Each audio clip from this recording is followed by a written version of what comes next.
Ya, ¿por qué les hago esta consulta? Porque el aprendizaje, o sea, la memoria, yo diría que es uno de los procesos cognitivos más estudiados, ya también la atención, ¿no es cierto?, y la percepción, pero muchas veces la memoria es muy estudiada por el hecho de que es la que nos permite los aprendizajes, ¿ya? Y es bastante interesante porque a partir de algunas alteraciones que se dan a partir de la memoria, se ha podido ver cómo nosotros podemos almacenar los distintos recuerdos según sus modalidades. Por ejemplo, yo la otra vez siempre hemos hablado un poco esto del manejar o estos aprendizajes que ya están y que ya los tenemos automatizados. La otra vez lo planteábamos en relación a la atención, por ejemplo, y decíamos que la atención se focalizaba como en los estímulos más nuevos, cuando hablábamos de una atención más automatizada y una más de control, ¿ya? Generalmente la automatizada es una atención que es de algo que ya tenemos aprendido, adquirido. Y donde ponemos mayor control atencional es cuando son elementos nuevos, porque es lo que tenemos que aprender, ¿ya? En este sentido, por ejemplo, se ha visto, a partir de ciertos accidentes, que las personas, por ejemplo, cuando se dañan el hipocampo, pueden perder recuerdos recientes, y esos recuerdos recientes explícitos, o sea, por ejemplo, lo que hiciste el día de ayer, lo que comiste el día de ayer, o la materia que pasaste el día de ayer, ya porque son más conceptuales también. Sin embargo, ellos pueden, por ejemplo, recordar a una persona que han visto continuamente, ¿ya? Porque es un recuerdo emocional que no se aloja en las mismas partes que los recuerdos que son conceptuales, ¿ya? Que son los de conocimiento, los de vocabulario, los de adquirir como experiencia, pero de contenidos, de conocimientos conceptuales lingüísticos, podríamos decir, ¿ya? O por ejemplo, también, cuando hay un daño en el área cerebelosa, ¿ya? Que es en el cerebelo, se pueden ver alterados, ¿ya? Los memorias procedimentales, que es, por ejemplo, el andar en bicicleta. Yo puedo haber aprendido a andar en bicicleta, pero si tengo un daño a nivel del lóbulo, digamos, del cerebelo, ya hay una destrucción, digamos, un daño ahí, se me puede producir una incapacidad para poder realizar esa acción. ¿Ya? ¿Por qué? Porque tiene que ver con procedimientos, por lo cual puede que tenga alterada en esa área, pero no la parte conceptual. ¿Por qué esto es importante? Porque en el fondo, yo les comentaba al inicio del curso que hay un tipo de anomalías que se produce por el traumatismo craneoencefálico, que son los TCE, traumatismo craneoencefálico, o TEC, ¿ya? Que uno habla de TEC abierto, TEC cerrado. ¿Ya? Estos TEC, que sobre todo cuando son cerrados, pueden generar alguna inflamación e incluso romper partes del hipocampo, ¿ya? Y eso genera que esa persona tenga una alteración de su memoria reciente y le cueste volver, o sea, le cueste recuperar esa información, ¿ya? Y en esos casos, por ejemplo, es importante saber que si hay un daño en esa área, uno puede usar otros tipos de agenda o hacer como un periodo de compensación, digamos, con otras memorias que son emocionales o procedimentales. Entonces, de alguna manera, lo que nos ha ayudado saber de estas alteraciones es poder también ver ciertos cuadros, ciertos perfiles que se dan, ¿ya? Según, digamos, el origen, que en este caso puede ser un traumatismo craneoencefálico, y con eso poder hacer algún tipo de intervención neuropsicológica, ¿ya? Por eso es como importante saber sobre la memoria. También es importante que, independiente que nosotros vamos a ver memoria ya durante esta semana, esta y la próxima, y trastornos posteriormente, no necesariamente vamos a estar hablando solo de memoria, porque como ustedes saben, las funciones trabajan en conjunto, o sea, la atención, por ejemplo, para poder aprender necesitamos atención, si no, no vamos a aprender, ¿ya? O vamos a aprender muy poco, si no tomamos atención, sobre todo cuando son tareas complejas, ¿ya? Sin embargo, acá nos vamos a focalizar solo en memoria. La mayoría de las veces sí, cuando hay un traumatismo o una CV o una cuestión ya de algún tipo de daño por deterioro, ya degenerativo, o sea, por la edad, generalmente se va a afectar la atención y la memoria, ¿ya? ¿Ok? Bien. Entonces, lo que vamos a hablar hoy día va a ser del concepto de memoria. Luego vamos a ver áreas neuroanatómicas que se relacionan con la memoria, para posteriormente, entre hoy y seguramente la próxima semana, dedicarle un espacio para poder revisar como las modalidades o finalizar con las modalidades de memoria. ¿Ya? Eso es lo que vamos a ver en esta primera parte con respecto a memoria. Luego, en la unidad, vamos a avanzar a los trastornos de la memoria, y ahí vamos a trabajar nuevamente también, o sea, todo este proceso, todo lo vamos a trabajar en relación al libro. Ya por eso yo les decía que el texto que les planteo ahí es el texto que estamos trabajando también para esta exposición. Bien, vamos primero a plantear a qué le llamamos memoria, ¿ya? Lo primero es tener claro que es un proceso cognitivo, ¿ya? ¿Por qué lo tenemos dentro de la neuropsicología? Porque recuerden, lo que estudiamos en este curso es procesos cognitivos, pero con su relación a nivel neuroanatómico funcional, ¿ya? O sea, cómo funcionan estos procesos a nivel cerebral. Ya, ahora, ustedes dijeron tres cosas que es importante. Hablaron de recordar información, hablaron un poco de aprender la información, ¿ya? Ya. Uno dice, por ejemplo, porque aprendemos lo podemos recordar cuando hacíamos esa relación entre aprendizaje y memoria, porque recordamos la información anteriormente aprendida, ¿ok? Y también ahí, cuando ustedes toman esas definiciones, estamos refiriéndonos a un elemento, digamos, a una parte del proceso cognitivo de la memoria, ¿ya? Que es la recuperación. Pero para que podamos recuperar, como alguien lo plantea ahí la Yesenia, lo que aprendemos lo podemos recuperar. El aprendizaje es poder adquirir esa información nueva, ¿ya? Por lo cual, como proceso cognitivo, la memoria tiene tres elementos, ¿ya? O se maneja con tres elementos que tiene que ver con, primero, recibir la información y poderla codificar. Codificar significa poderla integrar, poder saber de qué se trata. ¿Dónde la incorporo? Si es emocional, si tiene que ver con conocimientos de literatura, si tiene que ver con conocimiento de neuropsicología, si tiene que ver con conocimiento de la vida cotidiana. Eso es lo primero que hago. Yo codifico la información y la coloco en alguna parte, o sea, almaceno, ¿ya? ¿Por qué la almaceno? Porque después la puedo recuperar. Entonces la memoria siempre tiene un proceso que permite codificar, almacenar y recuperar una información o un suceso determinado. Efectivamente, para que yo pueda hacer la codificación y el almacenamiento, necesito un proceso atencional de mantener la atención en esos elementos, ¿ya? Hay tipos de aprendizaje que son más complejos que otros, ¿ya? Por lo cual también los almacenamos de manera distinta. Entonces, cuando hablamos de esta memoria, estamos hablando de esos tres procesos: codificación, almacenamiento y recuperación de esa información. Y la relación que tienen con aprendizaje es que para poder recuperar una información tengo que adquirirla, ¿ya? Entonces el aprendizaje sería, en el fondo, la parte más descriptiva, más fenomenológica, podríamos decir, más cualitativa de este proceso, en el sentido de que es adquirir una nueva información.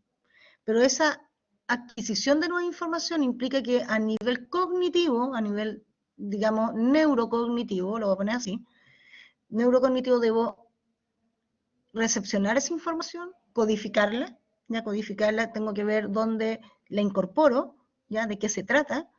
Luego que la codifiqué, sé de qué se trata, la almaceno en alguno de mis almacenes ahí de memoria, y luego, cuando la necesito, la vuelvo a recuperar. ¿Ok? Eso es, ahí es donde hacemos estas son las relaciones entre aprendizaje y memoria. El aprendizaje muchas veces se ha dicho que es la otra cara de la moneda de la memoria, ¿ya? Lo cual es verdad, porque en el fondo aprender implica usar memoria, ¿ya? No memorizar, que es distinto. Muchas veces anteriormente se aprende todo memoria, y lo ponen como algo que se malentiende el concepto memoria, ¿ya? porque la memoria no es solamente que, no es aprendizaje memorístico, no son iguales, ¿ya? Una cosa es que yo aprenda, pero yo puedo aprender distintas cosas, puedo aprender cuestiones que son mucho más simples, como una asociación de estímulos, por ejemplo, puedo aprender a temerle al ascensor, pero también puedo aprender a tomar conciencia de mí mismo, y eso es un aprendizaje bastante complejo, porque implica la capacidad de darse cuenta de uno, ya de su fortaleza y debilidad, y ser coherente con ella y poderlas contrastar con una realidad. Y eso es un aprendizaje. Y ese aprendizaje implica en procesos de memoria, ¿ya? Que no es solamente una reacción emocional, sino también tiene que ver con ese aprendizaje, con algo complejo de poder verbalizar y comprender mis experiencias de vida. Entonces, se dan cuenta, el aprendizaje es muy amplio, muy variado. El aprendizaje es un proceso que es capacidad de adquirir nueva información, a eso se le llama aprendizaje, por eso el aprender tiene que ver con esta capacidad, pero implica cualquier tipo de aprendizaje. Entonces hay aprendizajes que son más simples de aprender, que son por asociación, y otros que son más complejos, ¿ya? Y todos ellos tienen que ver con que podamos ir recuperando información de nuestra memoria. ¿Mm? Eso está ahí. ¿Estamos? Luego, ya de poder entender estos dos conceptos, ¿cómo se dan estas fases? ¿Ya? Esto también es importante porque aquí estas fases, que son estas fases del proceso, tienen tres elementos, ya lo habíamos hablado: codificación, almacenamiento y recuperación. La codificación es un procesamiento que puede ser consciente, que es cuando es explícito y lo podemos como tomar conciencia de él, e inconsciente, en el sentido de que nosotros sin querer hacemos aprendizaje a pesar de que no hay no es una voluntad, sino una intención de aprenderlo, ¿ya? El que yo procese conscientemente es que yo quiero aprender esa información o necesito aprender esa información. El procesamiento inconsciente es un procesamiento que se relaciona mucho con lo que se llaman los aprendizajes implícitos. ¿Pero por qué se relaciona con eso? Porque el aprendizaje inconsciente, yo no tengo la intención de aprenderlo, pero igual lo voy a aprender, ¿ya? ¿Ok? Y entonces ese procesamiento es una información donde la voy a atender para después poderla almacenar, ¿ya? Ahora, la codificación de la información, así como veíamos con las sensaciones, nosotros la podemos tener de distintas formas. Hay distintas modalidades, ¿ya? Que tienen que ver, por ejemplo, como lo dice ahí, visual, auditiva, kinésica, gustativa y olfatoria, ¿ya? Es decir, nosotros aprendemos a darles nombre a ciertos olores, ¿ok? También a ciertas comidas. También podemos sentir, por ejemplo, lo grueso o lo suave de una mesa, ya que tiene que ir con lo kinésico, y lo aprendemos. Y la auditiva y visual, que son las que mayormente son más lingüísticas también, ¿ok? Pero todas ellas nos arman los cuadros que nosotros recordamos de la memoria, ya que podemos rememorar o evocar. Y los almacenamos en estos distintos modalidades que incluso pueden estar pueden estar integradas o pueden estar relativamente una más utilizada que la otra. Pero en el fondo nosotros codificamos más información de la que somos conscientes. Y la recuperación ya tiene que ver con que podamos evocar esa información, ya a tener un acceso a ella y poderla evocar, ya y ver y poder crear una representación de ella de manera consciente, ya, o podemos ejecutar un comportamiento aprendido, ¿ya? Ahora vamos a hacer un ejemplo para mirar estos tres procesos, ¿ok?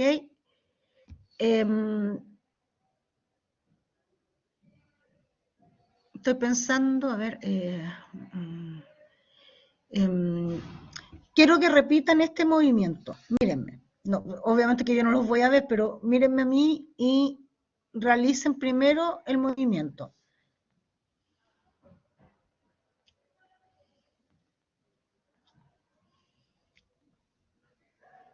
¿Ya? ¿Lo hicieron?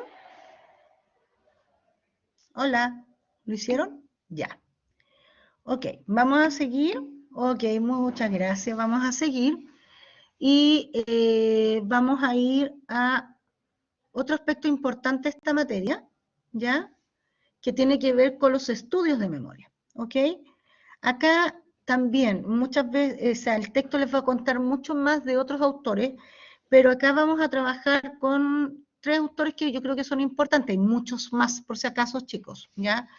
Pero vamos a trabajar un poco con estos autores en el sentido de que aportan mucho a la idea de esta relación entre la memoria y el aprendizaje, ¿ya? El primero, que es William James, que yo les decía que él también estudió la percepción, la sensación, ya habla de 3 modalidades de memoria, las hace más descriptivas, podríamos decir. Descriptivos cuando hablamos de lo fenomenológico, lo cualitativo, o sea, describo el fenómeno.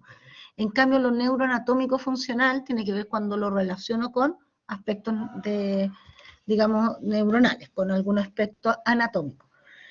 Entonces él no se imagina esto en la cabeza. En realidad William James lo explica de una cuestión descriptiva y dice que hay 3 modalidades de memoria: las primarias, las secundarias y las terciarias, ¿ya? Y esta revisión es la que, o esta clasificación es la que de alguna manera se inspira a las clasificaciones actuales, ¿ya? Cuando él habla de una memoria primaria, es lo que ahora se llama como la memoria a corto plazo, o sea, que dura muy poquito, milisegundos, ¿ya? Y que luego pasa a un sistema de memoria secundaria que puede mantenerla por más tiempo. Y ya cuando habla de las memorias terciarias, son las memorias que ya almaceno después, por ejemplo, de un día, ¿ok? La verdad es que el estudio del tiempo de mantención en nuestra cabeza de la memoria son bien variados los estudios, ¿ya? Siempre se habla como, después vamos a ver que el sistema de almacenamiento, que yo se lo he mostrado algunas veces, siempre habla como de memoria sensorial, memoria a corto plazo y memoria a largo plazo, ¿ya? Sin embargo, cuando habla de la memoria a corto plazo, habla que es una memoria de como 15 segundos y que después pasa a la memoria a largo plazo. Pero la memoria a largo plazo podríamos hablar desde la perspectiva de William James, que es secundaria y terciaria, porque hay memoria que es reciente y que es más fácil de evocar, más si la uso continuamente, y otro tipo de memoria que es más remota en el tiempo, ya que es, por ejemplo, recuerdo cuando éramos chicos, o un recuerdo de una materia X que en realidad tengo el recuerdo, tengo la huella mnémica, se dice, pero no lo he podido activar porque no lo uso, ¿ya? Entonces, esos recuerdos son como mucho más remotos porque no son tan vívidos, ¿ok? Entonces, en esta memoria a largo plazo podemos, desde William James, podría ser la memoria secundaria y terciaria, ¿ya? Otros tipos de estudios están más en una orientación holística, ¿ya? Como la de Cass Lasley, que ya veíamos que era holístico en su enfoque de la neuropsicología, o sea que hay varias áreas cerebrales en funcionamiento cuando se trabajan las memorias, ¿ya? Que igual es una interesante forma porque efectivamente son varios circuitos que se interconectan en los procesos de memoria, o sea, no es solamente uno, ¿ya? O no podemos decir, oh, la memoria solo está en la zona del hipocampo, ya que es más interna, porque eso no es así, ya hay otros tipos de memorias que no están, que no se procesan en ese lugar, ya, como es la memoria procedimental. Y Donald Hebb, él habla, tiene una visión, es bastante importante, porque él trabaja la relación de la memoria con un proceso de neurobiología, ¿ya? Y él hace experimentación donde se da cuenta que si hay 2 neuronas o sistemas de células que se activan, por eso se excitan de forma simultánea, o sea, ambas al mismo tiempo, va a haber una conexión funcional y lo que se va a generar es un circuito que se llama reverberante porque es continuado, no para, sino que se va alimentando por sí mismo y que cuando se repite continuamente va a producir un cambio en la estructura de la neurona, ¿ya? La memoria a largo plazo sería la consecuencia de esta consolidación de dicho circuito, lo cual permite transformar la memoria a corto plazo a largo plazo. Y las experiencias que nosotros tenemos a corto plazo, si las mantenemos y las usamos, se produce una reverberación continua de eso para luego quedar almacenada, ¿ya? ¿Por qué es importante esta teoría? ¿Ya? Por 3 elementos. Primero, porque habla o de alguna manera identifica qué pasa a nivel neuronal cuando uno aprende, ¿ya? Comentarles que sí, los estudios de Donald Heff son estudios no necesariamente con cerebros humanos, sino más bien con especies un poco más simples, ¿ya? Digamos en su estructura cerebral, donde él puede observar estas conexiones neuronales, ¿ya? Entonces, por un lado, habla más que nada de un aprendizaje más de asociación, ¿ya? Esto que yo pueda conectar una neurona con la otra y que se la mantengo por repetición, ¿ya? Es la cara biológica, podríamos decir, de un condicionamiento clásico o de un condicionamiento operante, ¿ya?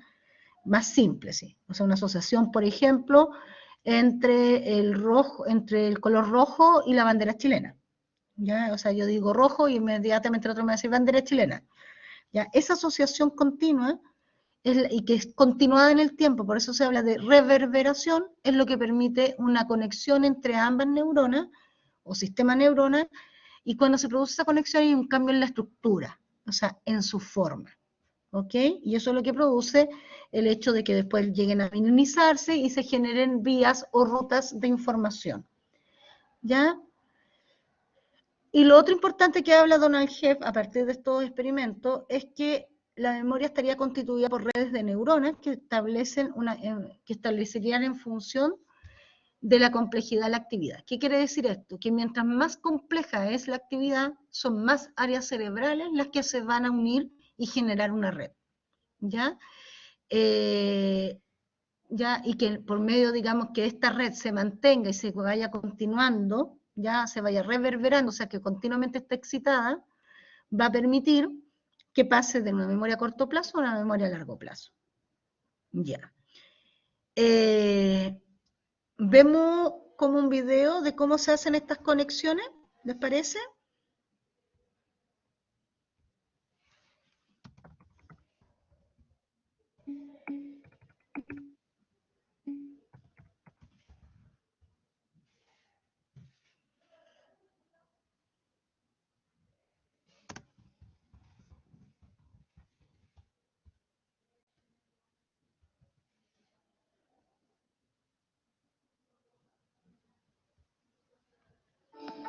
Espérense un poquito que voy a apagar, voy a bajar el audio.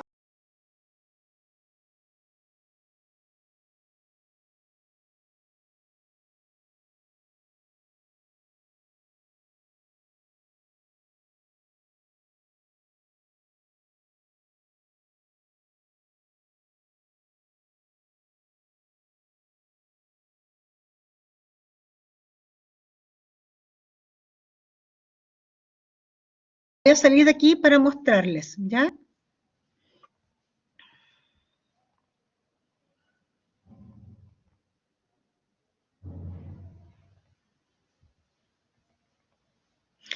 Ya, lo que yo les voy a mostrar acá, déjenme ver si...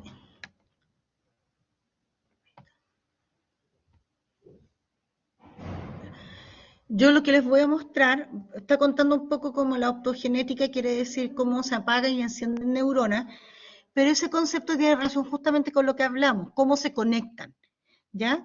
Cuando se conectan, que es por un sistema de excitación que hace que haya una conexión neuronal, ya se genera un cambio de estructura. Y eso es lo que quiero que veamos acá, ¿ya? Por eso voy a revisar el video con ustedes. Es como un circuito compuesto de células llamadas neuronas. Las neuronas funcionan mediante impulsos eléctricos y lo que queremos es usar una tecnología, la optogenética, para controlarlas. ¿Cómo funciona la optogenética? Descubrimos que las moléculas en general, ya sean de plantas, bacterias, etc., son como paneles solares diminutos. Convierten luz en electricidad, e introduciendo nuestras moléculas en las neuronas y arrojando luz sobre ellas, las moléculas convierten la luz en electricidad y las neuronas funcionan con electricidad. Así es como podemos controlarlas empleando luz. Cientos de miles de personas tienen implantes electroneuronales. Gracias a ellos... Perdón, me equivoqué, video no era este. Me equivoqué. Sorry, denme un minuto.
Ya, ahora sí, ahora lo tengo.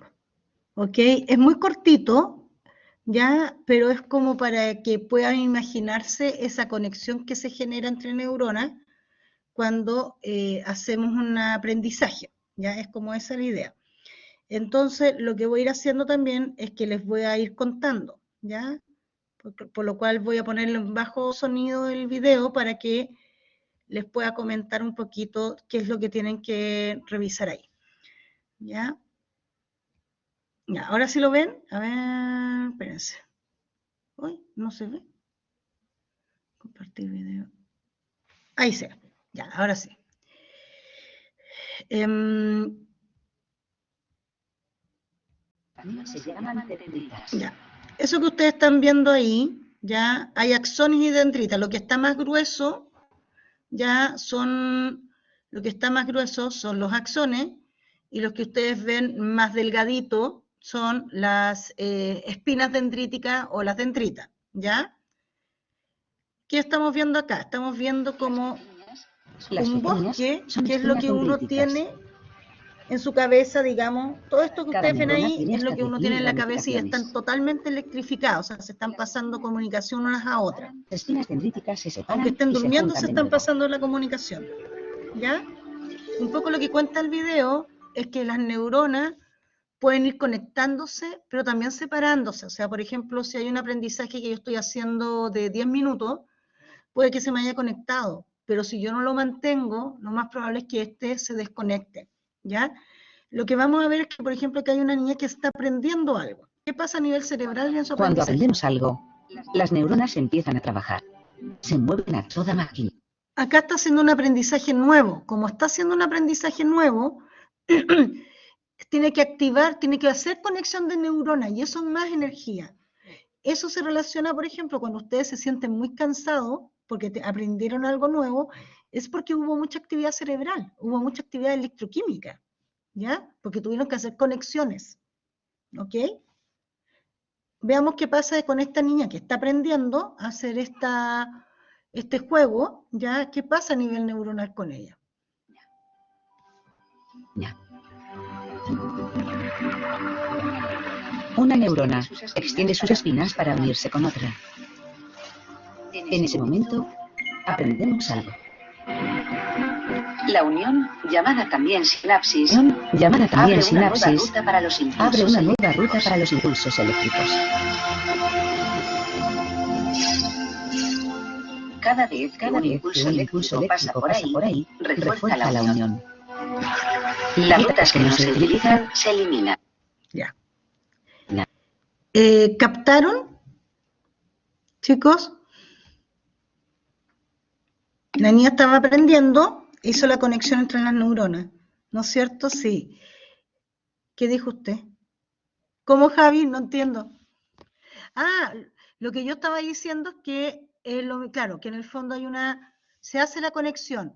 Y fíjense que ahí ella plantea, exacto, que debe ser mantenido. Y a eso se le llama, Javiera, reverberación. ¿Ya? Por eso habla el concepto de que mientras se mantenga esta reverberación más tiempo, o sea, se mantenga la conexión, va a instaurarse mejor el aprendizaje. ¿Sí? Así es como nosotros aprendemos a nivel neuronal y eso es lo que Hoff empezó a estudiar y bueno, obviamente que en la actualidad se sigue estudiando y a partir de eso también se ha visto un poco el primer video que no era para nosotros, pero que se trataba de que en el fondo por medio de, como es electroquímico, se han hecho terapias electroquímicas con ciertos conectores a nivel neuronal para generar claro, para generar la activación de ciertas neuronas, ¿ya? Pero esta es la que me interesa, ¿ya? Acuérdenme para que se los suba en el recreo que hagamos, se los voy a subir para que también lo tengan como mirada, ¿ya? ¿Les parece? ¿Sí? Ya. Yo creo que ahí van a ir como relacionándolo bastante. Bien. ¿Qué más? La memoria es un tema muy bonito, chicos. Yo la verdad es que voy a tratar de subirles varios temas, o sea, perdón, varios videos complementarios, porque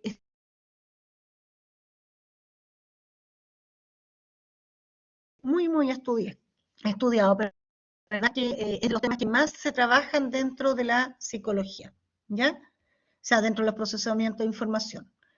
Ya. El sistema de las memorias, que es un poco lo que yo les iba a contar, y que estas se relacionan más bien con redes neuronales, ¿ya? Y algo un poco les dije delante, ¿ya? Se pueden ver o se pueden clasificar de dos formas. Una, que es cualitativa, ¿ya? Que es más descriptiva, ya lo que hablábamos recién, donde está la memoria implícita y la memoria explícita, que se las voy a explicar desde ahí, ¿ya? Muy en general, la memoria implícita es una memoria que es la que hablábamos, no consciente, de un aprendizaje que muchas veces es implícito, o sea, no hay una intención de aprenderlo, ¿ya? Pero hay otras memorias que son explícitas, donde hay una intención de aprender algo, ¿ya? Luego, la otra clasificación podría ser la de los criterios temporales. Temporales porque son los tiempos de codificación y almacenamiento de los aprendizajes. Y en ese sentido hablamos de una memoria inmediata, que generalmente se habla de una memoria sensorial, esa es una memoria donde es como que nuestro cuerpo y en todas nuestras sensaciones hay células de memoria, y eso es así, o sea, se ha descubierto que nuestras células tienen una capacidad de memoria.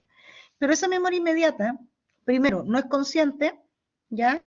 Y no te das cuenta que la tienes. O sea, en el fondo, te llega solo por el hecho de que tú tienes receptores aferentes que van a dar cuenta de esta información.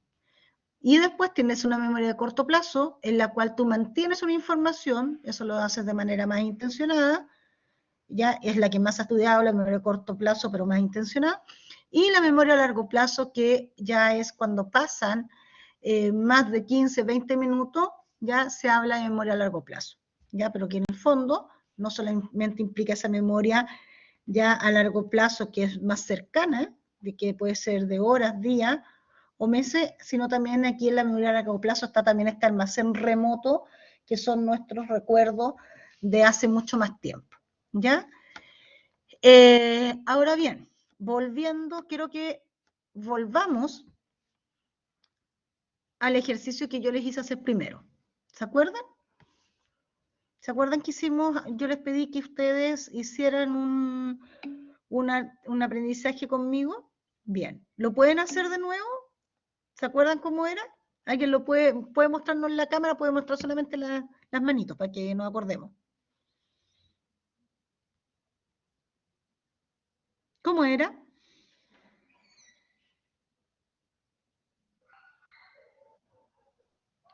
No puedo encender la cámara, pero había que cerrar la manito, abrirla, cerrarla y levantar un dedito. Muy bien, ya. Ok, vamos a preguntar a los compañeros. ¿En qué o a ti para que lo puedas como tomar? ¿Dónde ahí estaría la codificación en eso que aprendiste? ¿Dónde se daría el almacenamiento? ¿Y en qué momento recuperaste este aprendizaje?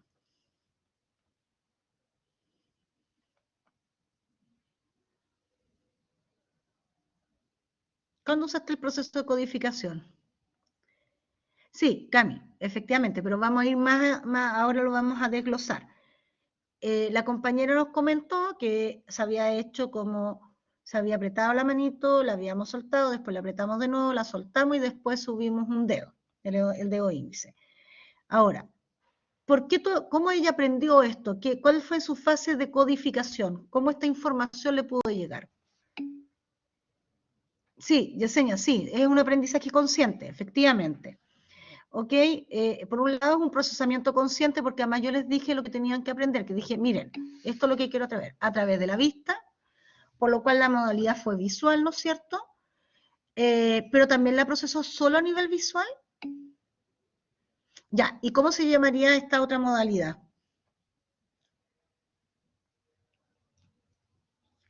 También sintió o seguramente kinésica, muy bien, o sea, cuando ella codificó, o cuando ustedes codificaron este ejemplo, lo hicieron visualmente porque lo tuvieron que ver, pero además, sin que ustedes, hay gente que se da más cuenta, pero en el fondo también usaron la modalidad cinética. Hay una forma en que pusieron las manos que les va a poder recordar qué era lo que ustedes vieron, ¿ya? ¿Por qué es importante? Porque resulta que cuando nosotros aprendemos, generalmente lo hacemos con más de una modalidad. No somos conscientes, pero lo hacemos con más de una modalidad. Y mientras más modalidades tengas para codificar la información, más fácil que eso se almacene, ¿ya? Ahora, también se almacenó de manera consciente porque yo les pedí que hicieran este aprendizaje, ¿ya? Que es, en el fondo, una simbología, ya es un patrón. Lo almacenaron, como dijeron ustedes, seguramente en sus memorias conscientes, en su memoria a corto plazo, pero por 20 minutos también la hicieron a largo plazo, ¿ya? ¿Por qué? Porque la memoria a corto plazo dura muy poquito, dura milisegundos, y cuando ya se almacena, cuando decide el sistema que es bueno que se almacene, pasa a la memoria a largo plazo, ¿ya? Que es lo que ustedes hicieron ahora. ¿Y cuándo recuperaron? ¿Cómo accedieron a la evocación de esta información?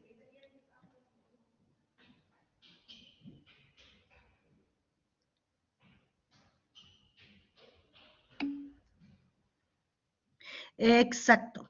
Muy bien, Yesenia. Cuando yo les dije, porque yo les pregunté, ¿ya? De manera, claro, esa es la forma de codificar la información, Yesenia, pero accediste a la información porque yo te dije que accedieras. Entonces ustedes fueron a sus registros, seguramente visuales, pero también kinésicos, ¿ya? Entonces cuando ustedes almacenaron, no almacenan solo en una modalidad, sino que almacenan de manera integrada, ¿ya? Les voy a poner otro ejemplo. Ayer, o sea, traten de, y esto también está intencionado, por lo cual lo más probable es que van a tener que procesar la información, pero no hicieron intención en recuperarla. Yo les estoy pidiendo que vuelvan a esos recuerdos, ¿ya?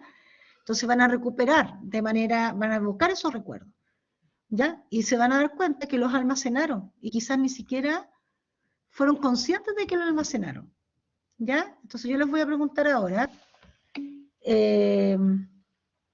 chuta, ¿y ahí los demás me escuchan bien? ¿O solamente la Constanza me escucha entrecortada?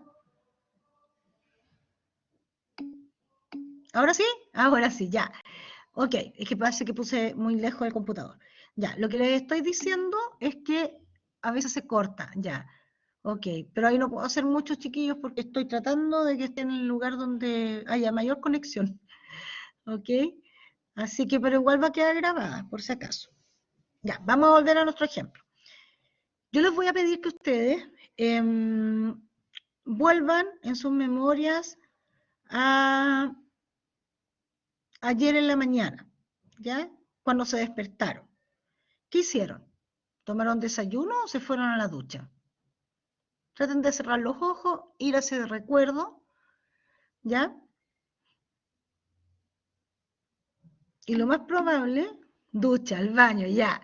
Ok, cuando yo les estoy preguntando esto, si fueron a la ducha o al baño, lo más probable es que, por lo menos a mí me pasa, quizá a usted le pasa más por voz, pero muchas veces nosotros hacemos una representación visual.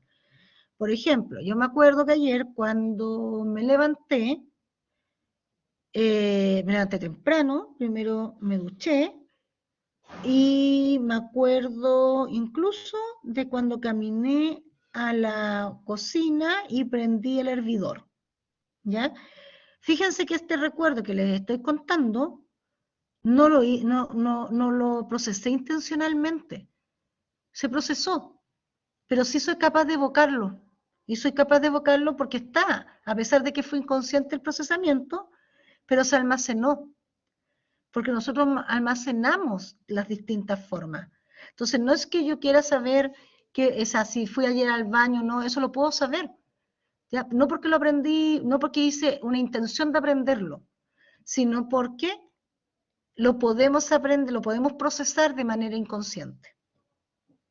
¿Ya? Y así hay un montón de aprendizajes que nosotros tenemos por observación y que son de manera inconsciente. El típico ejemplo que yo me acuerdo que a uno le ponían en las clases era que si tú veías ahí, por ejemplo, una serie de detectives, por dar el ejemplo, igual después te aprendías la jerga, sin intención de haberla aprendido, pero el solo hecho de haber escuchado, ¿ya? Y haber estado continuamente expuesta a ese estímulo, lo vas a recordar, ¿ya? Por ejemplo, esto cuando yo les pregunto cuando se levantaron ayer, ¿qué hicieron? La verdad es que esos recuerdos se guardan muy bien porque tenemos una muy buena memoria histórica, somos muy buenos para crear historia, ¿ya? Entonces, como somos tan buenos para crear historia, tenemos guiones internos en nuestra cabeza, a eso voy. Y eso es lo que permite que tú puedas hacer una visualización de lo que hiciste en un evento anterior, ¿ya? ¿Se entienden los tres conceptos? Un poco la idea. No es que vaya, son todos importantes, pero podemos tener distintos tipos de codificación, se almacenan en lugares distintos y la recuperación sí implica evocar, ¿ya? ¿Ok? Y por eso habla de que es un acceso o evocación de la información almacenada a partir de la crea una representación consciente o se ejecuta un comportamiento aprendido, ¿ya? Bien, ahora, antes de continuar, porque estos elementos después les van a servir para la otra parte. Si yo quiero ejecutar un comportamiento aprendido, quiero que ¿tienen unas hojas cerca? ¿Tienen alguna hoja cerca de dónde están? Tomen un lápiz y una hoja. Ya. Tomen un lápiz y una hoja y quiero que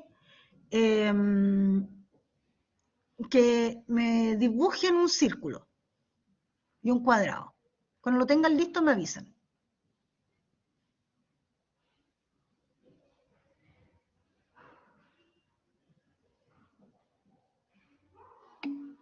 Listo, ok. ¿Quién más? Ya. Fíjense en algo. Yo les pedí, muy bien Nayeli y Yesenia, les pedí el cuadrado y el círculo. ¿Ok? Hicieron un comportamiento aprendido, ¿sí o no? Ejecutaron un comportamiento aprendido. Y ustedes, si yo les preguntara ahora, esa ejecución de comportamiento aprendido fue a partir, ¿no es cierto?, de que yo les pedí un evento, ¿no es cierto? Pero, una intención, pero quiero que me comenten lo siguiente. Cuando tuvieron que dibujar el círculo, ¿ya? Tuvieron que aprender ahora, tuvieron que activar conscientemente, estoy hablando conscientemente, tuvieron que activar el cómo se hacía un círculo y cómo se usa el lápiz para hacer el círculo, o no lo activaron. Lo activaron, ya. ¿Y cómo activaron cómo se hacía un círculo? ¿Cuál fue la activación a nivel, por ejemplo, del uso del lápiz? Tuvieron que ser conscientes de cómo usaba el... Ya, pero fíjense lo que les estoy preguntando. ¿Son conscientes de cómo manejaron el lápiz? ¿O ahora que yo les cuento, ustedes están siendo más conscientes? No, no fueron conscientes de cómo manejaban el lápiz. Ahora que yo les estoy diciendo, seguramente van a estar, hizo un círculo y así se hace el círculo y qué sé yo. Pero si no, no. Y eso, chiquillos, es porque cuando uno accediste a tu almacenamiento, ¿ya? Pero automático, aprendido, que es como cuando andamos en bicicleta, que es como cuando andamos en auto, que son procedimentales. Esos aprendizajes procedimentales se activan cuando estamos frente al estímulo. Cuando yo le dije, dibujen un círculo, ¿ya? Ustedes dibujaron el círculo, eso es lo consciente. Pero seguramente en algún momento aprendieron cómo dibujar un círculo, pero kinésicamente también lo aprendieron. Pero ese aprendizaje kinésico no lo tienen que hacer consciente ahora, sino que lo hacen ya de manera automática. Se activa de manera automática. Es lo mismo que si yo le dijera, escriban casa. Lo más probable es que todos escriban casa. Pero no están pensando en cómo se une la C con la A. O cómo va esa casa en relación a la fonética, porque eso lo aprendieron cuando tenían 7, 8 años. Ya está automatizado. Y ese aprendizaje que está automatizado es un aprendizaje que muchas veces se le dice también que no hay un control de él consciente, ¿ya? Lo uso, me permite menos recursos de atención y cognición para poder usarlo, porque ya está aprendido, es un procedimiento, ¿ya? Pero lo puedo evocar fácilmente para hacer una acción, y no tiene lenguaje, es más procedimental. No hay como un lenguaje para activarlo, o un símbolo para activarlo, ¿ya? Es como el estímulo presente y se activa. Entonces, cuando hablamos de la recuperación, alguien pregunta, ¿evocado se llama? Javier Smith, evocado en el...